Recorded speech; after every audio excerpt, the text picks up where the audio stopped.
Video കേട്ടോ. ഇത് കണ്ടോ, നമ്മൾ അതിനെ തീ കത്തിച്ച് കൊല്ലാനുള്ള ഓപ്ഷനിൽ നോക്കുക കേട്ടോ. അപ്പോൾ അതിന് വേണ്ടി നമ്മൾ ഈ തേക്കിൻ്റെ ഇല ഷൂട്ടൊന്നും ഉണ്ടായില്ല, അപ്പോൾ തേക്കിൻ്റെ ഇല ഒന്ന് സെറ്റ് ചെയ്തേക്കുക. ഒരു പൈപ്പിലേ അതിന് തീ കൊടുക്കാൻ നോക്കുകയാണ്.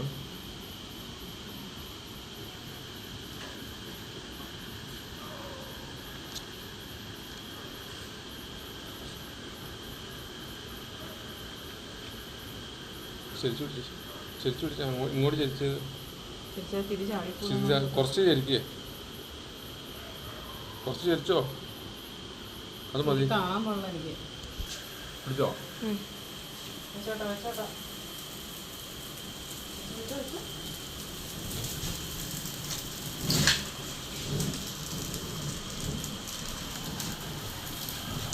ഫിനിഷ്.